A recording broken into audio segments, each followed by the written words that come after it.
23শে June 2024 সালে হরিয়ানার ইয়ামুনা নগরে রবিবার সন্ধ্যার সময় ওখানকার মানুষজনের ভিতর আতঙ্ক ছড়িয়ে পড়ে যখন তারা জানতে পারে আজাদনগর এলাকায় দিন দুপুরে একই ঘরে মা এবং ছেলেকে নির্মমভাবে হত্যা করা হয়েছে। যেই পরিবারে এই হত্যাকাণ্ড ঘটেছিল ওই পরিবারে মাত্র 3জন সদস্য ছিল, যেখানে 45 বছর বয়সী মা মিনা, 23 বছর বয়সী ছেলে রাহুল আর 27 বছর বয়সী মেয়ে কাজল ছিল। যখন মিনা আর রাহুলকে হত্যা করা হয়েছিল তখন কাকতালীয়ভাবে কাজল বাড়িতে ছিল না।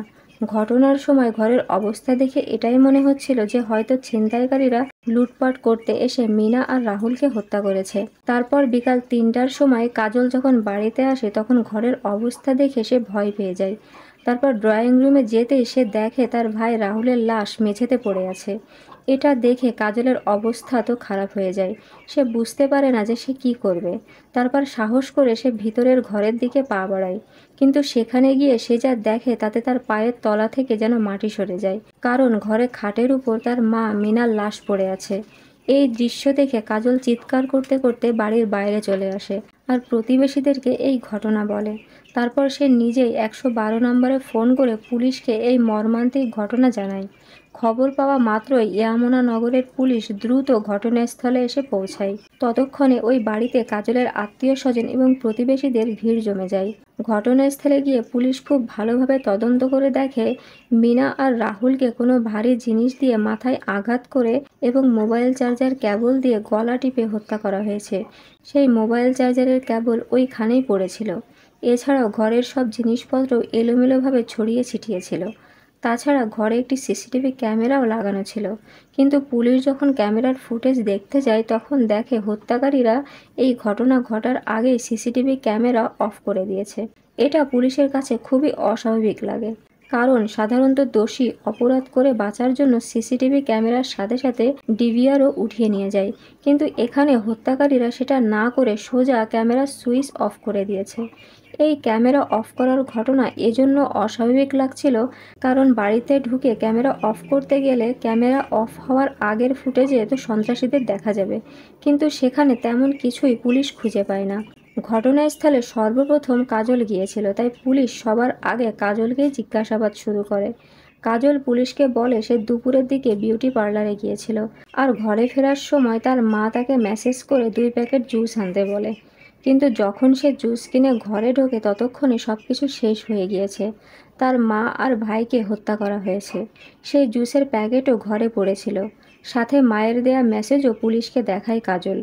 আর এতে বোঝাই যাচ্ছিল যে কাজল সত্য বলছে, কিন্তু পুলিশের সন্দেহ হচ্ছিল যে তাহলে সিসিটিভি ক্যামেরা অফ করলো কে।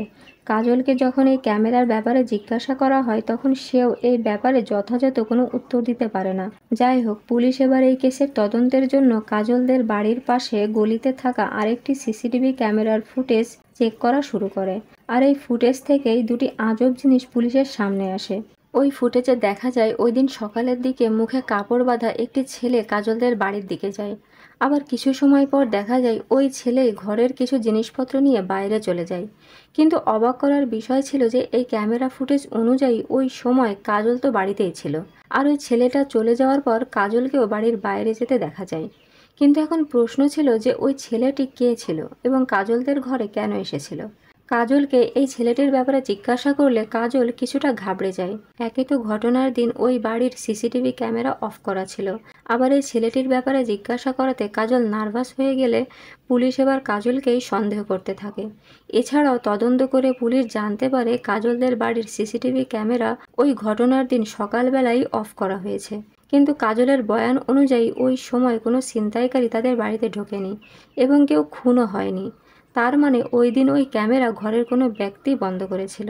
কাজল পুলিশকে বলেছিল সে ওই দিন দুপুর 2টার আশেপাশে ঘর থেকে বের হয়েছিল আর ততক্ষণে ঘরের সব কিছু ঠিকঠাক ছিল। তারপর 3টার সময় সে ঘরে ফিরে এসেছিল। তার মানে কাজলের কথা অনুযায়ী এই হত্যাকাণ্ড দুপুর 2টা থেকে 3টার ভিতরই হয়েছে। এদিকে মিনা আর রাহুলের লাশ পুলিশ পোস্টমর্টেমের জন্য পাঠিয়ে দিয়েছিল, কিন্তু যখনই পোস্টমর্টেম রিপোর্ট পুলিশের কাছে আসে তখন পুলিশ শিওর হয়ে যায় যে কাজল তার মা আর ভাইয়ের হত্যা নিয়ে মিথ্যা বলছে, কারণ যে ডক্টর মিনা আর রাহুলের পোস্টমর্টেম করেছিল সেই ডক্টর পুলিশকে বলেছিল যে তাদের মৃত্যু কমপক্ষে 6 থেকে 7 ঘন্টা আগে হয়েছে, মানে সকাল 10টার আশেপাশে তাদের মৃত্যু হয়েছে। আর সেই হিসাবে এই হত্যাকাণ্ডের সময় কাজল ঘরেই ছিল। এরপর পুলিশ আর দেরি না করে দ্রুত কাজলকে গ্রেফতার করে। তদন্তের জন্য কাজলের মোবাইল ফোনও নিয়ে নেয় এবং ফোনের কল ডিটেলস বের করে, সাথে কাজলের মা এবং ভাইয়ের ফোনেরও লোকেশন চেক করে। কিন্তু পুলিশ এটা দেখে সারপ্রাইজড হয়ে যায় যে দুপুরে যখন তার মায়ের ফোন থেকে কাজলের ফোনে জুস কিনে আনার মেসেজ পাঠানো হয়, তখন তার মায়ের ফোন তাদের ঘরে ছিল না, বরং কাজলের কাছে ছিল। কেননা তাদের দুজনের ফোনের লোকেশনই এক জায়গাতে ছিল, আর দুটো ফোনই ঘরের বাইরে ছিল। মানে এতে পরিষ্কার বোঝা যায় যে কাজলের এই জুস নিয়ে আসার কাহিনীটা সম্পূর্ণ মিথ্যা এবং মন গড়া ছিল। পুলিশকে গোমরাহ করার জন্য সে এই কাহিনী গড়েছিল। সে নিজেই তার মায়ের ফোন থেকে তার ফোনে জুস নিয়ে আসার মেসেজ পাঠিয়েছিল। এদিকে এত প্রমাণ সামনে আসার পর কাজলের আর কোনো মিথ্যা বলা বা বাঁচার কোনো রাস্তা ছিল না। কিন্তু এখন প্রশ্ন ছিল যে কাজল কেন তার মা আর ভাইকে হত্যা করলো? কী এমন শত্রুতা ছিল তার মা আর ভাইয়ের সাথে, যেখানে পরিবারে তারা মাত্র 3জন সদস্য ছিল? মা আর ভাইয়ের মৃত্যুর পর সে তো একদম একা হয়ে গিয়েছিল। তো ফ্রেন্ডস, এই প্রশ্নের জবাব খুবই সারপ্রাইজড ছিল। এই হত্যাকাণ্ডের মোটিভ আপনাদেরকে জানাবো, কিন্তু তার আগে এটা জানা জরুরি যে কাজল তার মা আর ভাইকে কখন আর কিভাবে খুন করেছিল। আসলে কাজল তার মা আর ভাইকে খুন করার পরিকল্পনা আগে থেকেই করে রেখেছিল। আর এই ষড়যন্ত্রে কাজল তার এক মামাতো ভাই ক্রিশকে সাথে রেখেছিল। রবিবার সকালে কাজলের ভাই রাহুল যখন শেভিং করার জন্য বাইরে যায়, তখন কাজল তার মামাতো ভাই ক্রিশকে তাদের বাড়িতে ডেকে নেয়। তারপর তারা দুজনে মিলে কাজলের মা মিনার মাথায় একটা ভারী জিনিস দিয়ে আঘাত করে। এতে মিনা বেহুশ হয়ে যায়। তখন তারা দুজন মিলে চার্জিং কেবল দিয়ে গলা টিপে তাকে হত্যা করে। এদিকে ঠিক তখনই রাহুল ঘরে ফিরে আসে। তখন তারা রাহুলের মাথায়ও প্রথমে রড দিয়ে আঘাত করে। তারপর ক্রিশ রাহুলের গলা টিপে ধরে আর কাজল রাহুলের পা চেপে ধরে রাখে। আর এভাবেই তারা দুজন মিলে প্রথমে বেডরুমে মিনাকে হত্যা করে, তারপর কয়েক মিনিট পর রাহুলকেও হত্যা করে। এরপর এই ঘটনাকে লুটপাটের রূপ দেওয়ার জন্য তারা দুজনে ঘরের সব জিনিসপত্র এলোমেলো করে দেয়। আর কাজল ঘরের কিছু জিনিস ক্রিশের কাছে দিয়ে দেয়, যাতে মামলা লুটপাটের মনে হয়। ঘরের কিছু দামি জিনিসপত্রও কাজল গায়েব করে দেয়। প্ল্যান অনুযায়ী কাজল ওই দিন সকালবেলায় তাদের বাড়ির সিসিটিভি ক্যামেরার সুইচ অফ করে দিয়েছিল, কিন্তু সে হয়তো ভুলে গিয়েছিল যে গলিতে তাদের পাশের বাড়ির সিসিটিভি ক্যামেরা অন আছে, আর সেখানে এই হত্যাকাণ্ডের প্রমাণ পাওয়া যাবে। নিজেরই মা এবং ভাইকে হত্যা করার অপরাধে পুলিশ কাজলকে গ্রেফতার করে নিয়েছিল, কিন্তু কাজলের হাবভাব দেখে পুলিশ নিজেরাই অবাক হচ্ছিল। কেননা মা আর ভাইয়ের মৃত্যুতে অন্যান্য মেয়েদের মতো কাজলকে একবারও কেউ কাঁদতে দেখেনি। এছাড়াও পুলিশের সব প্রশ্নের জবাব কাজল খুব কনফিডেন্সের সাথে দেওয়ার চেষ্টা করছিল। কাজল অন্যান্য মেয়েদের থেকে একেবারে আলাদা ছিল। সে শুধুমাত্র ছেলেদের মতো প্যান্ট আর শার্ট পরতো সেটাই নয়, তার আচার ব্যবহারও পুরো ছেলেদের মতো ছিল। সে কথাবার্তাও ছেলেদের মতোই বলছিল। কাজলকে গ্রেফতার করার পর পুলিশ কাজলের ব্যাপারে খোঁজখবর নেওয়া শুরু করে। এতে পুলিশ জানতে পারে কাজল ছোটবেলা থেকেই ছেলেদের মতো থাকে। বাড়িতেও সে একা একটি ঘরে থাকতো। কাজলের মাসি পুলিশকে বলে 27 বছর বয়সী কাজল একজন সমকামী ছিল, যার কারণে তার মা এবং ভাইয়ের সাথে প্রায়ই তার ঝগড়া বিবাদ হতো। পুলিশ এটাও জানতে পারে যে কয়েক বছর আগে কাজল তার এক বান্ধবীর সাথে তার ভাই রাহুলের বিয়ে করিয়ে দেয়, কিন্তু রাতে রাহুলের স্ত্রী চুপিসারে কাজলের ঘরে চলে যেত। এই কথা যখন বাড়িতে জানাজানি হয় তখন বাড়িতে ঝগড়া বিবাদ শুরু হয়ে যায়, যার জের ধরে রাহুলের প্রথম স্ত্রী বাড়ি ছেড়ে চলে যায়। তারপর মিনা তার ছেলে রাহুলকে দ্বিতীয়বার বিয়ে দিলে সেই ভাবির সাথেও কাজল জবরদস্তি করে, যার কারণে সেই স্ত্রীও রাহুলকে ছেড়ে চলে যায়। কাজল তার নিজের জীবনে মা আর ভাইকে বাধা মনে করত। এছাড়াও কাজল সোশ্যাল মিডিয়ায় অনেক অ্যাক্টিভ ছিল। ইনস্টাগ্রামে ভিআইপি নবাব নামে কাজলের একটি অ্যাকাউন্ট খোলা আছে। সেখানে তার 1200 ফলোয়ার রয়েছে। সে তার অ্যাকাউন্টে 820টা পোস্ট করেছে। এছাড়াও সে তার হাতে নবাব নামে একটি ট্যাটুও করেছে। কাজলের ব্যাপারে সব খোঁজখবর নেওয়ার পর পুলিশ এই ব্যাপারেও তদন্ত করে যে এই হত্যাকাণ্ডে কাজলের মামাতো ভাই ক্রিশ কেন জড়িত ছিল। ক্রিশের সাথে তার ফুপুর কী এমন শত্রুতা ছিল যে সে এই হত্যাকাণ্ডে সামিল ছিল। পুলিশের তদন্ত অনুযায়ী কাজলের মা মিনা তার বাবার বাড়ির বড় মেয়ে ছিল। বাকি সব ভাই বোন তার ছোট ছিল। কাজলের নানার মৃত্যুর পর কাজলের নানি সব জায়গা জমি বড় মেয়ে মিনার নামে করে দেয়।